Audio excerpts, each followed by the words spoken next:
साथियों नमस्कार। आपका स्वागत है आपके अपने परिवार, आपके अपने YouTube चैनल रोजगार की राह में। मैं शिखा तेवती आप सभी के साथ निरंतर बनी हुई हूँ। उम्मीद करती हूँ कि आप सभी अच्छे होंगे और जबरदस्त तरीके से अपनी तैयारी कर रहे होंगे। जैसा कि आप सभी जानते हैं, हमारे आरपीएफ कांस्टेबल के प्रैक्टिस सेट चल रहे हैं और आज हम फिर से एक और जीएस का आपका प्रैक्टिस सेट लेकर आए हैं और बात करते हैं आज के जीएस के जो प्रैक्टिस सेट है उसमें आपके किस प्रकार के क्वेश्चन हैं। तो आइए जानते हैं क्वेश्चंस के बारे में और चलते हैं क्वेश्चंस की तरफ। वन बाय वन हर एक क्वेश्चन के बारे में जानेंगे। Okay? हमें क्वेश्चन दिया गया है, राष्ट्रीय उपभोक्ता अधिकार दिवस किस तिथि को मनाया जाता है। यानी हमें कौन सा दिवस दिया गया है, राष्ट्रीय उपभोक्ता अधिकार दिवस। ये किस तिथि को मनाया जाता है, 22 दिसंबर, 23 दिसंबर, 24 दिसंबर या 25 दिसंबर। तो आपका जो राष्ट्रीय उपभोक्ता अधिकार दिवस है ये मनाया जाता है आपका कब का 24 दिसंबर को। कब बनाया जाता है आपका 24 दिसंबर को। और 23 दिसंबर को क्या होता है आपका चौधरी चरण सिंह का बर्थडे होता है, यानी किसान दिवस के रूप में इसे मनाते हैं, यानी किसान दिवस के रूप में बनाते हैं इसको। और किसका जन्मदिन होता है, ये आपका जन्म दिवस होता है चौधरी चरण सिंह का। और हमसे क्या पूछा गया था, राष्ट्रीय उपभोक्ता अधिकार दिवस जो मनाया जाता है आपका 24 दिसंबर को। फिर हम बात करते हैं नेक्स्ट क्वेश्चन की। कश्मीर में कनिष्क के शासन काल में जो बौद्ध संगति आयोजित हुई थी उसकी अध्यक्षता किसने की थी। यानी कनिष्क के शासन काल में जो बौद्ध संगति हुई थी उसकी अध्यक्षता किसने की थी, ये पूछा गया है। पार्श्व ने, नागार्जुन ने, शूद्रक ने या वासुमित्र ने। तो कश्मीर में जो कनिष्क के शासनकाल में आपकी बौद्ध संगति हुई थी वो उसके जो अध्यक्ष थे वो थे आपके वसुमित्र। कौन थे, वसुमित्र, यानी कि हमारा ऑप्शन नंबर डी क्या हो जाता है, करेक्ट हो जाता है। अब हम चलते हैं अपने नेक्स्ट क्वेश्चंस की तरफ। फिर है आपका, बौद्ध धर्म के महायान और हीनयान संप्रदायों में सर्वाधिक मौलिक अंतर कौन सा है। अहिंसा पर बल, जाति रहित समाज, देवी देवताओं की पूजा या स्तूप पूजा। यानी महायान और हीनयान में जब आपका बौद्ध धर्म डिवाइड हुआ तो उसके बाद जो आपका अंतर आया उसके किस रूप में अंतर आया, तो वो आया था आपका देवी देवताओं की पूजा में। किस में आया था, देवी देवताओं की पूजा में।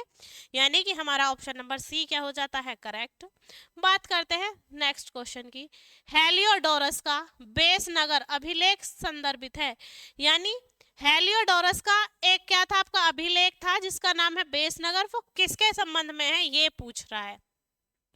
संकर्षण तथा वासुदेव से, संकर्षण तथा प्रद्युमन से, संकर्षण प्रद्युमन तथा वासुदेव से या केवल वासुदेव से। तो जो हेलियोडोरस ने बेसनगर अभिलेख था वो केवल वासुदेव से आपका क्या है, संदर्भित है। किससे, वासुदेव से संदर्भित है। किसके बारे में बताया गया है, वासुदेव के बारे में बताया गया है। इसके बाद हम चलते हैं अपने नेक्स्ट क्वेश्चंस की तरफ। रजिया सुल्तान किसकी बेटी थी। यानी ये क्वेश्चन हमारा किससे है, हिस्ट्री से, और हिस्ट्री में भी कौन से से का मुगल वंश से। तो पूछा गया है कि जो रजिया सुल्तान थी वो किसकी बेटी थी। तो सीधा सा आंसर है कि जो रजिया सुल्तान थी वो इल्तुतमिश की बेटी थी। किसकी बेटी थी, इल्तुतमिश की बेटी थी। यानी कि हमारा ऑप्शन नंबर ए क्या हो जाता है, करेक्ट हो जाता है। लोधी वंश का अंतिम शासक कौन था। यानी जो लोधी वंश था उसका अंतिम शासक कौन था, ये हमसे पूछा गया है। आपका बहलोल लोधी, दौलत खां लोधी, इब्राहिम लोधी या सिकंदर लोधी। अब आपको याद हो तो जो हमारा पानीपत का पहला युद्ध हुआ था वो बाबर और इब्राहिम लोधी के बीच हुआ था, जिसमें आपका कौन, बाबर विजयी हुआ था।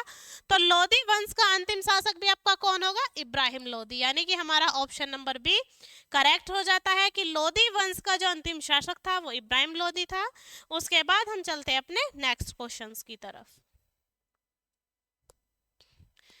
मालती माधव ये एक रचना है, इसके लेखक पूछे हैं कौन है, भाष, शूद्रक, भवभूति या हर्ष। तो मालती माधव जो है उसके लेखक कौन है ये पूछा है। तो मालती माधव के लेखक है आपके भाष। यानी कि हमारा ऑप्शन नंबर ए क्या हो जाता है, करेक्ट।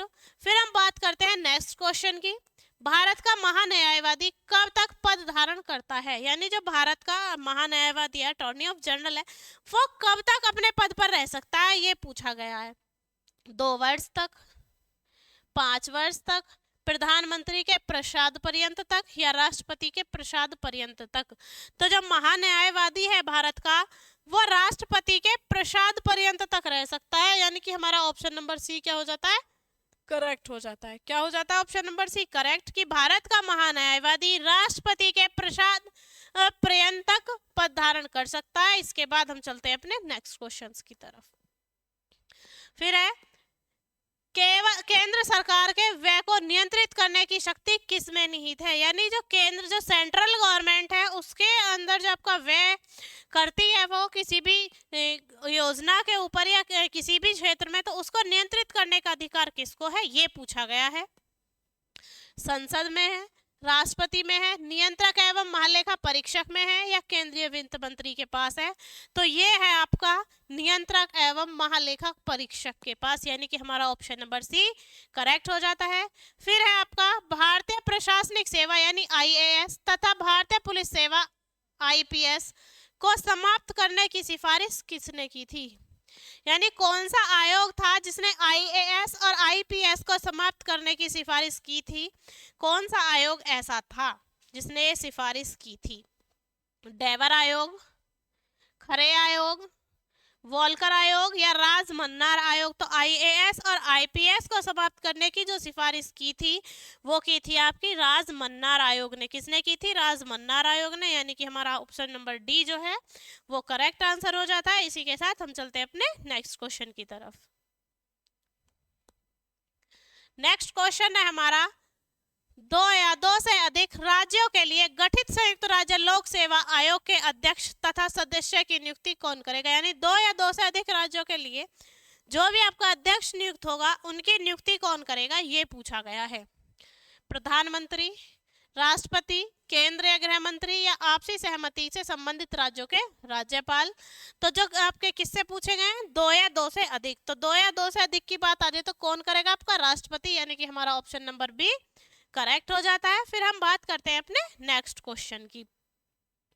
भारतीय रुपए का अंतिम बार अवमूल्यन किस वर्ष किया गया? अवमूल्यन का मतलब होता है कि दर घटाना या ह्रास करना, तो अवमूल्यन होता है। तो अवमूल्यन किस वर्ष किया गया था? तो वो किया गया था आपका 1991 में। कब? 1991 में, यानी कि हमारा ऑप्शन नंबर बी करेक्ट हो जाता है। इसके बाद हम चलते हैं अपने नेक्स्ट क्वेश्चन की तरफ। डंकल प्रस्ताव क्या था? यानी एक प्रस्ताव था डंकल, तो उसके बारे में पूछा है कि क्या था। उरुग्वे चक्र समझौते से संबंधित, नाभिकीय शक्ति से युक्त देशों पर आर्थिक प्रतिबंध, विश्व सांस्कृतिक धरोहर भवनों को सुरक्षित करने से संबंधित, या मादक औषधि के व्यापार को रोकने से संबंधित? तो जो डंकल प्रभाव था वो दंगल प्रभाव था आपका उरुग्वे चक्र समझौते से संबंधित। यानी उरुग्वे कंट्री है, वहां का जो कुछ मैटर था उस पर जो समझौता हुआ तो उसके लिए था क्या? आपका डंकल प्रस्ताव। कौन सा प्रस्ताव था? आपका डंकल प्रस्ताव। अब हम बात करते हैं अपने नेक्स्ट क्वेश्चन की। कौन सा मेघ वायुमंडल में सर्वाधिक ऊंचाई पर निर्मित होता है? पश्चाभ मेघ, कपासी मध्य मेघ, स्त्री मेघ या वर्षा स्त्री मेघ? तो जो आपके वायुमंडल में सबसे अधिक ऊंचाई पर मेघ बनते हैं वो बनते हैं आपके पश्चाभ मेघ। कौन से बनते हैं? पश्चाभ मेघ। तो हमारा ऑप्शन नंबर ए क्या हो जाता है? करेक्ट। इसके बाद हम चलते हैं अपने नेक्स्ट क्वेश्चंस की तरफ। पवन विमुख ढालों की अपेक्षा पवन भिमुख ढालों पर वृष्टि अधिक होती है, यह किस वर्षा की विशेषता है? यानी पवन के विमुख यानी वायु की दिशा में या उसके अभिमुख या उसके विपरीत जो वृष्टि अधिक होती है, वर्षा अधिक होती है, यह वर्षा की कौन सी विशेषता है, ये पूछा गया। चक्रवातीय, संवहनीय, प्रतिचक्रवातीय या पर्वतकृत? तो ये है हमारी कौन सी आपकी पर्वतकृत। कौन सी आपकी पर्वतकृत? यानी जब पवन विमुख ढालों की अपेक्षा पवन भिमुख ढालों में अधिक वृष्टि करती है तो किसके कारण करती है? आपके पर्वतकृत के कारण, यानी कि हमारा ऑप्शन नंबर डी क्या हो जाता है? करेक्ट हो जाता है। ट्रक फार्मिंग का अभिप्राय क्या है? रेशम कीट पालन से, अंगूर की खेती से, जलज कृषि से या बागवानी कृषि से? यानी हमसे पूछा गया ट्रक फार्मिंग का जो आशय है वो क्या है? ट्रक फार्मिंग किससे संबंधित है? तो ट्रक फार्मिंग आपकी संबंधित है बागवानी से। किससे संबंधित है? बागवानी से, यानी कि हमारा ऑप्शन नंबर सी क्या हो जाता है? करेक्ट हो जाता है। इसके साथ हम चलते हैं अपने नेक्स्ट क्वेश्चन की तरफ। सेरीकल्चर का संबंध किससे है? लाख से, मधुमक्खी से, रेशम कीट से या मछली? तो सेरीकल्चर का संबंध आपका किससे है? रेशम कीट से, यानी कि हमारा ऑप्शन नंबर बी करेक्ट हो जाता है। फिर हमें दिया गया है सवाना चारागाह कहाँ पाए जाते हैं? ऑस्ट्रेलिया, पूर्वी एशिया, अफ्रीका या दक्षिणी अमेरिका? तो सवाना घास के मैदान जो मिलते हैं वो कहाँ मिलते हैं? आपके अफ्रीका में, यानी कि हमारा ऑप्शन नंबर बी क्या हो जाता है? करेक्ट हो जाता है। इसी के साथ हम चलते हैं अपने नेक्स्ट क्वेश्चंस की तरफ। महात्मा बुद्ध ने अपना प्रथम धर्म चक्र परिवर्तन किस स्थान पर दिया था? यानी प्रथम धर्म चक्र परिवर्तन या अपना प्रथम उपदेश कहाँ दिया था? ये पूछा गया, और वो भी किसने? आपका महात्मा बुद्ध ने।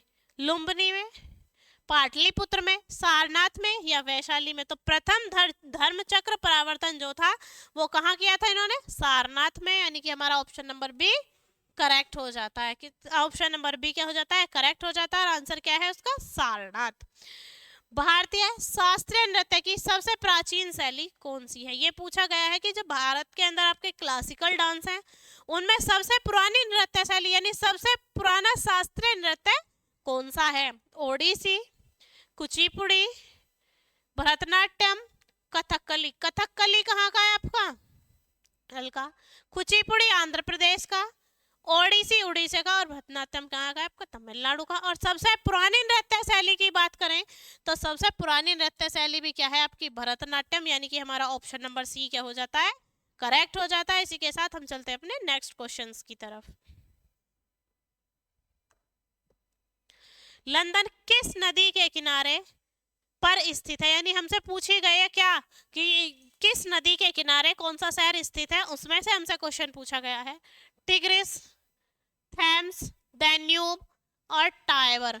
तो लंदन आपका टेम्स नदी के किनारे, ये थेम्स भी हो सकता है और टेम्स भी हो सकता है, ठीक है, ये दोनों तरीके से आ सकता है। तो लंदन किस नदी के किनारे स्थित है आपका? टेम्स नदी के किनारे स्थित है। तो हमारा ऑप्शन नंबर बी करेक्ट हो गया। सार्क का स्थायी सचिवालय कहाँ स्थित है? यानी शार्क जो फिश होती है आपका SAR वाला वो होता है ना, दक्षिण साउथ एशियन एसोसिएशन वाला जो था, उसका शार्क का स्थायी सचिवालय कहाँ स्थित है? कोलंबो, नई दिल्ली, काठमांडू या इस्लामाबाद? तो जो शार्क का स्थायी सचिवालय है या हम बोल सकते हैं मुख्यालय, वो कहाँ है? तो वो है आपका कहाँ? काठमांडू में। कहाँ है आपका? काठमांडू, नेपाल में, यानी कि हमारा ऑप्शन नंबर बी क्या हो जाता है? करेक्ट हो जाता है। इसी के साथ हम चलते हैं अपने नेक्स्ट क्वेश्चंस की तरफ।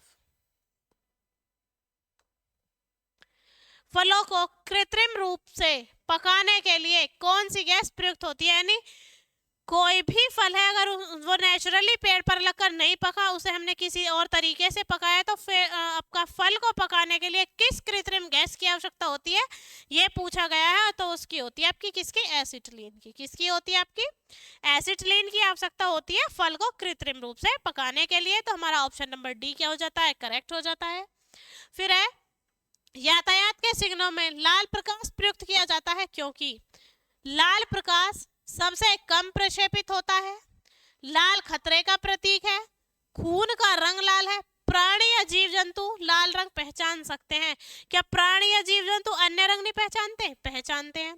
क्या ब्लड का ही रंग लाल होता है और किसी चीज का रंग लाल नहीं होता? तो बात करते हैं किसकी? साइंटिफिक रीजन देना होता है। तो लाल रंग प्रकाश का जो क्या है, प्रकाश का सबसे कम प्रक्षेपित हो जाता है। रेड लाइट होती है वो सबसे कम प्रक्षेपित होती है, इसलिए यातायात के साधनों में किसका प्रयोग करते हैं हम? लाल रंग का प्रयोग करते हैं। तो हमारा ऑप्शन नंबर ए करेक्ट हो जाता है। इसके साथ हम चलते हैं अपने नेक्स्ट क्वेश्चंस की तरफ।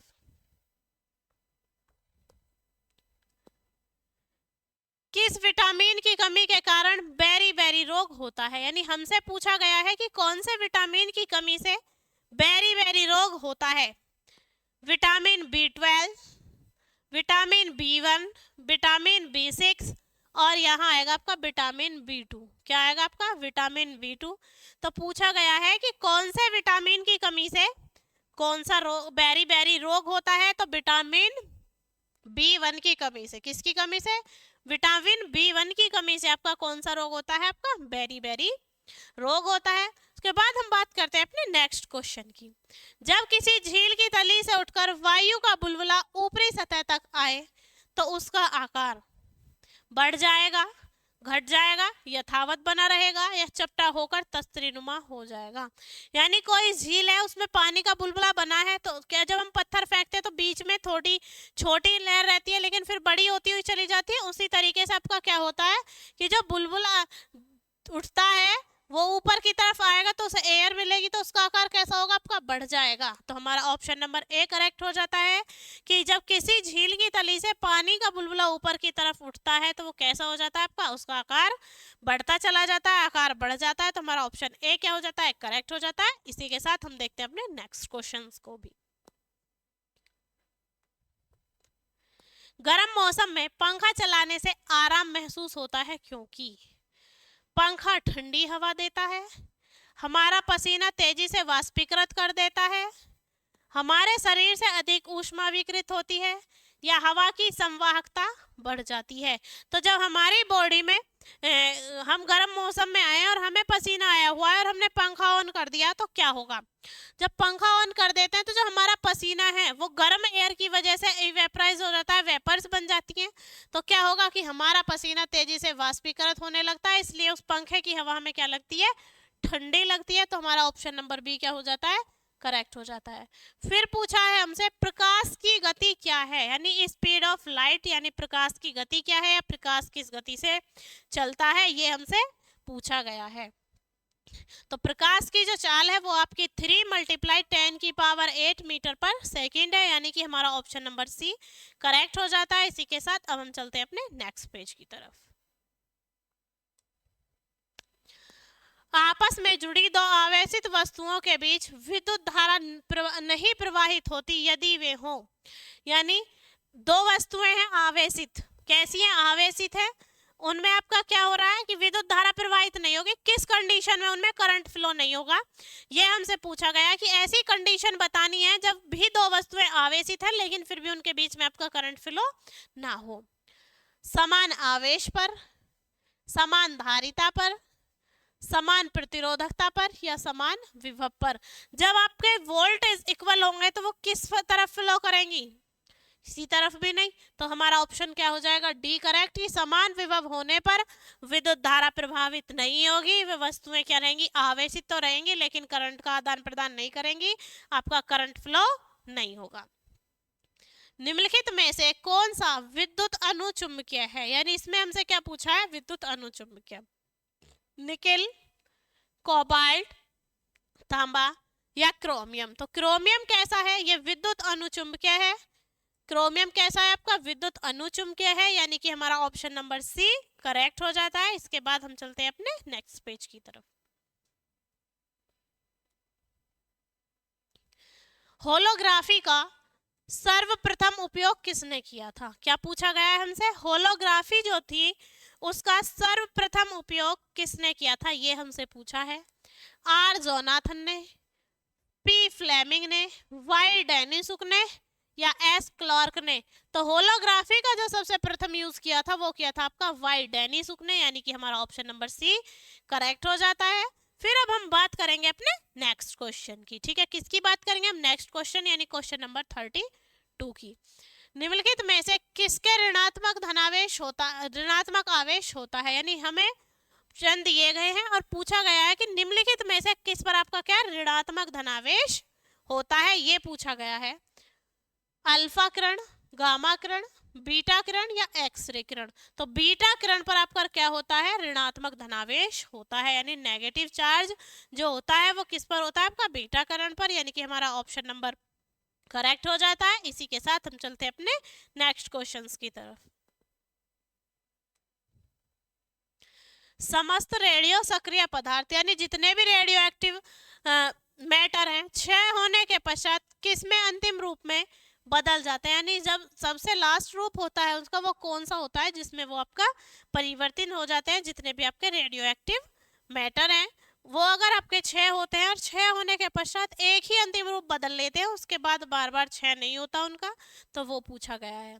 कोरेंडम, शीशा, कैडमियम या जस्ता? तो वो है आपका क्या, सीसा।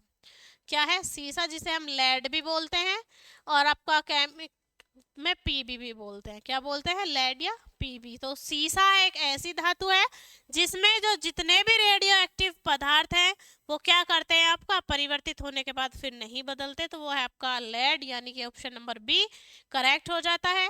फिर हमें क्वेश्चन दिया गया है, बारूद का आविष्कार किसने किया था? क्या पूछा गया है हमसे कि जो बारूद होता है उसका आविष्कार किसने किया था, ये हमसे पूछा गया है।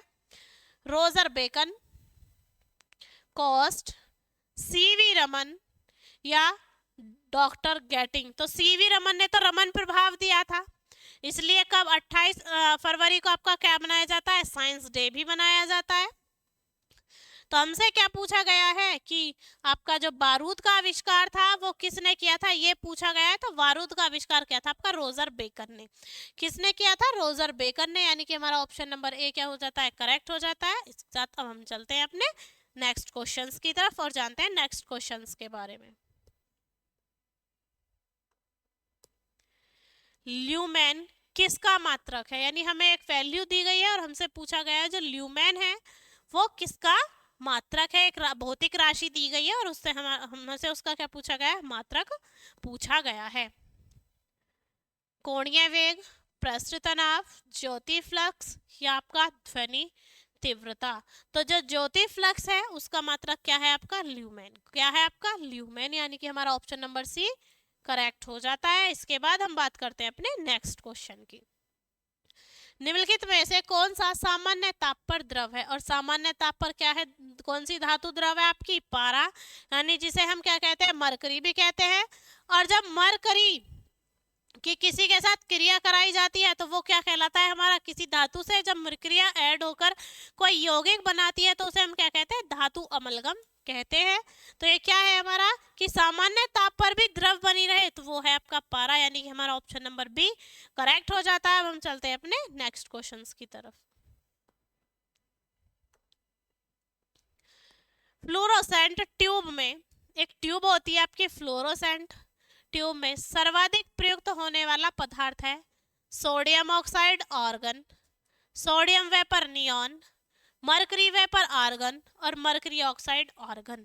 तो क्या पूछा गया हमसे, फ्लोरोसेंट ट्यूब में सर्वाधिक जो मात्रा में पाया जाता है वो क्या पाया जाता है, ये हमसे पूछा है।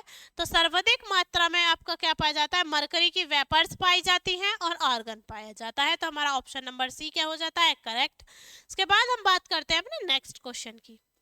संचायक बैटरियों में कौन सी धातु का प्रयोग किया जाता है? जो संचायक बैटरी होती हैं चलती रहती है परमानेंटली एक लंबे समय के लिए, ऐसी संचायक बैटरियों में आपका कौन सा धातु प्रयोग होती है, तांबा, शीशा, एल्यूमिनियम या जस्ता? तो ऐसी बैटरियों में आपका क्या प्रयुक्त होती है, आपका सीसा प्रयुक्त होता है, यानी कि हमारा ऑप्शन नंबर बी क्या है, करेक्ट हो जाता है। इसके साथ हम चलते हैं अपने नेक्स्ट क्वेश्चंस की तरफ और जानते हैं अदर क्वेश्चंस के बारे में। जीवित जीवाश्म किसको कहा जाता है, चिलगोजा को, साइकस को, सिलेजिनेला को या पाइनस को? जीवित जीवाश्म का मतलब है, यानी जीवाश्म कैसे होते हैं, जो मृत होते हैं और वो हमें क्या देते हैं, पेट्रोलियम देते हैं, कच्चा पेट्रोल देते हैं। उसी तरीके से पूछा गया है कि जीवित जीवाश्म हम किसे कह सकते हैं, ये बोलते हैं। तो एक जीवित जीवाश्म बोलते हैं हम साइकस को। किसको बोलते हैं, साइकस को बोलते हैं। फिर हम बात करते हैं अपने नेक्स्ट क्वेश्चन की। क्लोरोफॉर्म की खोज किसने की थी, विलियमसन ने, स्लेटर ने, बेलेरियस ने या लीबिंग ने? तो क्लोरोफॉर्म की खोज की थी आपकी लीबिंग ने, यानी कि हमारा ऑप्शन नंबर डी करेक्ट हो जाता है। इसके बाद हम चलते हैं अपने नेक्स्ट क्वेश्चंस की तरफ। अमेरिका की प्रथम महिला सिख मेयर कौन बनी, यानी अमेरिका की प्रथम महिला जो सिख थी और क्या बनी है, अमेरिका के अंदर मेयर बनी है, वो कौन है? मनप्रीत कौर, पूजा कौर, प्रीत दिदबल और रानी सिंह। तो अमेरिका की प्रथम महिला सिख मेयर जो बनी वो थी आपकी प्रीत दिदवल, यानी कि हमारा ऑप्शन नंबर सी क्या हो जाता है, करेक्ट हो जाता है। फिर हम बात करते हैं अपने नेक्स्ट क्वेश्चन की। 9 अप्रैल 2024 को आयरलैंड के सबसे युवा प्रधानमंत्री कौन बने हैं? यानी 9 अप्रैल 2024 को आयरलैंड के सबसे युवा प्रधानमंत्री कौन बने हैं, ये पूछा गया है। लियो वार्डकर, माइकल मार्टिन, माइकल मैकग्रॉथ या साइमन हैरिस। तो जो साइमन हैरिस है ये सबसे युवा प्रधानमंत्री है, कहाँ के, आपके आयरलैंड के, और कब बने हैं आपका 9 अप्रैल 2024 को। तो हमारा ऑप्शन नंबर बी करेक्ट हो जाता है। इसके साथ हम चलते हैं अपने नेक्स्ट क्वेश्चन की तरफ। निम्नलिखित में से किस देश में नाइट्रोजन गैस का उपयोग कर एक व्यक्ति को मृत्युदंड दिया गया है? यानी किस देश में हमसे पूछा गया कि नाइट्रोजन गैस से किसी व्यक्ति को मृत्युदंड दिया गया है, कौन से देश में? उत्तर कोरिया में, ब्राजील में, चीन में या संयुक्त राज्य अमेरिका में। तो जो आपका नाइट्रोजन गैस का उपयोग करके मृत्यु दंड दिया गया है, तो ऐसे काम कौन कर सकता है? ज्यादातर आपका कौन? संयुक्त राज्य अमेरिका, क्योंकि वो क्या है, डेवलप्ड है और नई नई टेक्निक्स अपनाते रहते हैं। तो कौन है आपका? संयुक्त राज्य अमेरिका ने क्या किया है कि नाइट्रोजन गैस से भी आपका मृत्यु दंड देना शुरू कर दिया है। तो हमारा ऑप्शन नंबर डी क्या हो जाता है, करेक्ट हो जाता है। अब हम बात कर लेते हैं अपने नेक्स्ट क्वेश्चन की। भारतीय नौसेना ने किस वर्ष को नौसेना असैन्य वर्ष के रूप में घोषित किया है? यानी भारतीय नौसेना ने नौसेना असैन्य वर्ष घोषित किया है किन से वर्ष को? 2023 को, 24 को, 25 को या 26 को? तो भारतीय नौसेना ने नौसेना असैन्य वर्ष जो घोषित किया है वो किया आपका 2024 को, यानी कि हमारा ऑप्शन नंबर बी क्या हो जाता है, करेक्ट हो जाता है। इसके बाद हम बात करते हैं अपने नेक्स्ट क्वेश्चन की। We the children of India, यानी ये एक पुस्तक है, इसकी लेखिका कौन है ये पूछा गया है। इंदिरा गांधी, लीला सेठ, विजया लक्ष्मी पंडित या आकांक्षा मलिक। बुक कौन सी आपकी? We the children of India. We the children of India यानी हम भारत के बच्चे। इस पुस्तक की लेखिका कौन है ये हमसे पूछा गया है। तो ये पुस्तक लिखी थी आपकी लीला सेठ ने। किसने लिखी थी? लीला सेठ ने, यानी कि हमारा ऑप्शन नंबर सी क्या हो जाता है, करेक्ट हो जाता है। बात करते हैं अपने नेक्स्ट क्वेश्चन की। प्रधानमंत्री नरेंद्र मोदी ने अयोध्या में रामलला की प्राण प्रतिष्ठा कब हुई थी आपकी? 22 जनवरी 2024 को। किस योजना को शुरू करने की घोषणा की थी? यानी 22 जनवरी 2024 को जब रामलला की क्या हुई थी, प्राण प्रतिष्ठा का अवसर था, उस समय कौन सी योजना प्रारंभ की थी?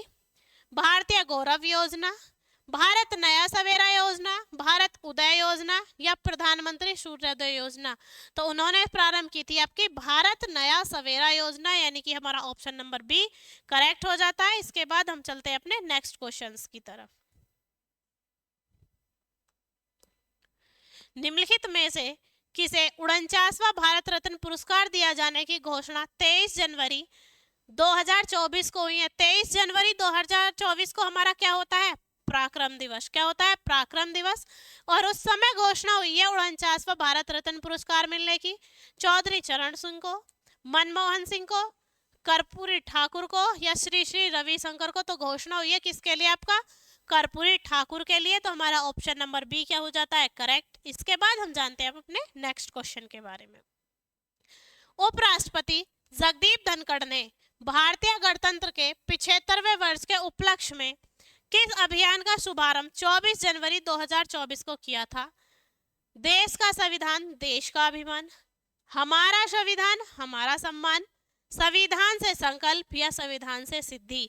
तो जो उपराष्ट्रपति थे उन्होंने अभियान शुरू किया है हमारा संविधान हमारा सम्मान। हमारा संविधान हमारा सम्मान, यानी कि हमारा ऑप्शन बी करेक्ट हो जाता है। इसी के साथ हम चलते हैं अपने नेक्स्ट क्वेश्चंस की तरफ। निम्नलिखित में से किस युद्धपोत को भारतीय नौसेना ने 26 दिसंबर 2023 को शामिल किया है? यानी जो भारतीय नौसेना है उसने एक और युद्धपोत ऐड किया है। कब? 26 दिसंबर 2023 को। वो कौन सा था आपका? INS इम्फॉल, INS पराक्रम, INS तेजस या INS सूर्य। तो आपका जो किया है वो क्या है, INS इम्फॉल, यानी कि हमारा ऑप्शन नंबर ए क्या हो जाता है, करेक्ट। अब हम बात करते हैं अपने नेक्स्ट क्वेश्चन की। अडानी ग्रीन एनर्जी लिमिटेड द्वारा विश्व का सबसे बड़ा बिजली संयंत्र कहाँ विकसित किया जा रहा है? खावड़ा गुजरात, मुंबई महाराष्ट्र, जयपुर राजस्थान या चेन्नई तमिलनाडु। तो जो आपका अडानी ग्रीन एनर्जी लिमिटेड द्वारा शुरू किया जा रहा है बिजली संयंत्र, वो किया जा रहा है आपका खावड़ा गुजरात में। कहाँ किया जा रहा है, खावड़ा गुजरात में, यानी कि हमारा ऑप्शन नंबर ए करेक्ट हो जाता है। तो ये बात थी आज के हमारे प्रैक्टिस सेट की। उम्मीद करती हूँ कि आज के सभी क्वेश्चंस आपको अच्छे लगे होंगे। लेकिन अगर आपको लगता है कि कोई और ऐसा टॉपिक बचा हुआ है जिससे हम क्वेश्चन नहीं करा रहे हैं, तो आप कमेंट बॉक्स में कमेंट कर सकते हैं। आपसे मिलते हैं हम आपकी नेक्स्ट क्लास में, तब तक के लिए जय हिंद जय भारत।